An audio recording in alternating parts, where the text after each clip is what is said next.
So today's video, I'm going to be talking about the DJI Mavic Air 2 and to discuss if this drone is so worth the hype. You know, I think there's been a lot of hype built around this drone on Instagram, and today I'm going to break it down and talk about if it's so worth the hype and if it's not, and I'm going to give you some reasons behind it. So today I'm going to break it down into three categories, and that's going to be usability, quality, and performance. So for overall usability, I would have to say that this drone is definitely up there for sure. I think that what's really nice about this drone specifically would have to be the new feature that the remote carries. And with this feature, I think having that ease of access with the controller, having a bigger handheld setup, and having the phone on top can just make it easier for a user who's new with it. Straight out the box, I've had like little to no experience with drone photography, and it works really good from beginning of, you know. And I think, like I said, is that with other drones it can be a bit challenging to use and so are the movements, but I think this one works really well and you can get some great cinematic shots for someone who has little to no experience. Now this drone comes in at 570 grams. I think it's great to have that in between, and with that it's not also the biggest drone either.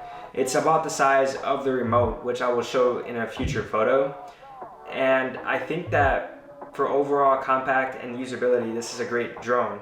But I will say this though, that if you were to get this drone, I believe that you should get the Pro bundle, because though it is 34 minutes in flight time, I think having these extra accessories will really make you feel more worth the money. And even if you were to buy a separate battery in the future, you'll end up saving more money by just buying the bundle and getting the camera case and the filters. And I will say that too, that having those filters are essential, and especially for video.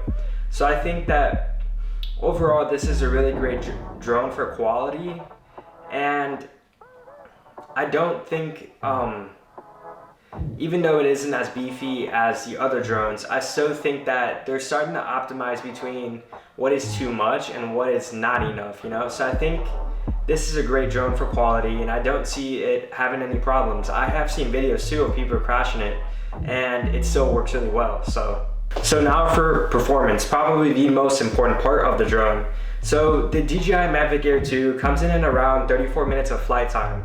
And with this drone, I think that there are some really key features that make this stand out of all the other DJI products, and that would have to be the 4K 120 and the 8K hyperlapse. You know, I think as a filmmaker or photographer or whatever you do is super useful for so many shots. But there is one lacking side for the photographers, a limiting aperture. I realize that you can't change this aperture on this drone. The fact that it's at a number like 2.8 can be a bit more skeptical on whether if it'll be in focus or not. And I have tested it out and it still works great, but I wish that that was an option, because I'm curious to see if I could have gotten even better shots. With this 8K feature, I think that creating the hyperlapses are getting a lot easier than they used to be.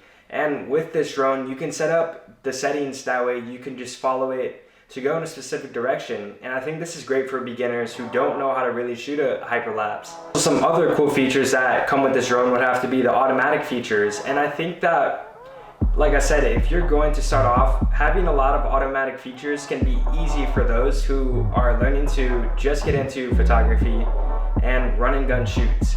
So that basically sums it up. If you want a more detailed video of these features, I will put a link below to show you some more of the additional features. But to get straight to the point, I think this drone is more than plenty for the price you're paying for. The only downside that I felt, like I said, would have to be just the limiting aperture on the drone. Otherwise, I think this is a great drone for people who are just starting off, or those who are on a time crunch, or looking to just to enjoy, you know? So that's it for today's video. I hope you guys enjoy. Peace out.